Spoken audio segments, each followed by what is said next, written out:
What could be more country than barbecue and line dancing? That's what you'll find at Cross-Eyed Cricket in Bend. We wanted to do something that was just a little bit different from what Bend had to offer. Hatties-bbq is the food operation serving it up authentic Texas style. What's been happening to get to Well, here? we cured it. Okay. And then we cooked it for about 16 hours. Wow, 16 hours. That's a long time. And that's Yep. typically what you do for a brisket every Yeah, time? it takes a long time to develop that bark and really get that tenderness that you're looking for. And then we slice them to order. Oh my gosh. What's the curing process look like? Salt, pepper, a little bit of mustard for a binder, but that's it. Simple, yet packed with flavor. So that texture, that kind of dark, almost black, is just smoke buildup. So all the good flavors that are water soluble in smoke adhering to the outside of the brisket over a very extended period of time. Wow. Okay, so when you're cutting it, what do you... You have to slice it a certain way to make sure that it's tender, but really I'd like to start just kind of slicing it in half. And then you can kind of see how much moisture comes out. The two different muscle groups, how they kind of sit on top of each other. So for the flat of the brisket, you're gonna cut it this way here. Whoa, there's so much juice is the word I want to use that's coming out of there. That's what you want to see, is nice, juicy. Ooh. It's got good flex to it. And then this one we're actually gonna turn toward us and cut this way. Do they taste different? No, they taste the same. Obviously with this side, you're gonna see so much more fat content. Would you be able to cut off another piece of the opposite of whatever this is? Yeah. Maybe I can try them side by side. I'm Absolutely. just curious because they do look different. Really, it's just that salt, pepper smoke, and then that nice oak that you're burning over. Yeah. Okay, and then that creates a juicy brisket. Yeah. Huh? Wow.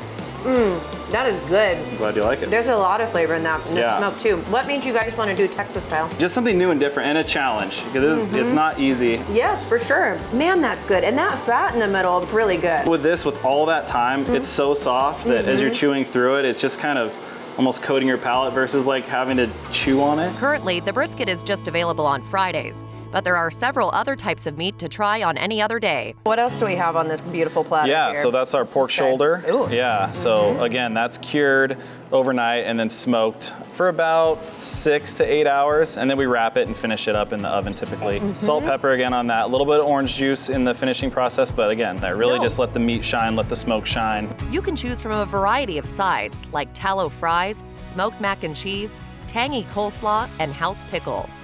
That's an herb potato salad, so it's got sour cream and buttermilk and lots of different things that aren't, I would say, non-typical for potato salad. But everything else should at least try to complement what's going on here. With so much richness and heaviness, you need some sort of balance there.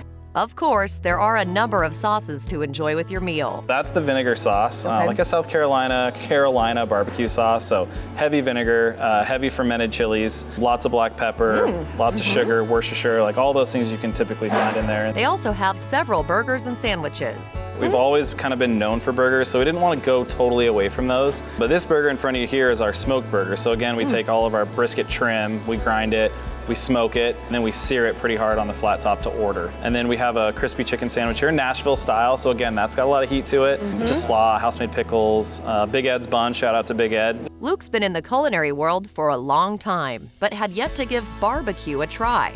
Basically, my parents told me if I wanted a car, get a job, found myself in kitchens. So is it the like restaurant environment that you love, or is it the cooking part of it that you love? It's probably both, yeah. I think the chaos of which some folks don't enjoy, I've kind of always thrived in. And then the food part just became more and more interesting to me as I got older. It's a team effort in the kitchen that focuses on quality. This is Taste This. And I noticed you had a little sticker in your kitchen that said taste everything. Is that part of your ethos as a chef? Something I've always told my staffs over the years, like, you've got to know it as well as I do. You've got to be able to speak to it and know when it's wrong. Like sometimes stuff happens and they see it in the window like, this isn't right, you know? Well, yeah, let's get that fixed. Luke and his business partner Mike Moore took over the former bar Mavericks in 2019. Then due to the pandemic was shut down along with everyone else, so they took that opportunity to remodel the space and rebrand. Your 4-year-old who comes dancing here happens to be the namesake. Yes, Hattie, my daughter. When we were trying to name the barbecue spot, like, what are we gonna name it? What are we gonna name it? And so I told my partner Mike, I'm like, I got an idea, you know, because he has 2 kids too, so, you know, I didn't want to be too possessive over the thing, but it just kind of felt like it made sense, and so, yeah, we named it after her, and she comes down, she loves barbecue day, you know, she's like, you smell like barbecue, I'm like, yep, she comes down, eats brisket, gets on the dance floor, so she has a great time. You can find Hatties-bbq at Cross-Eyed Cricket in Northeast Bend. For another edition of Taste This, I'm Emily Kirk.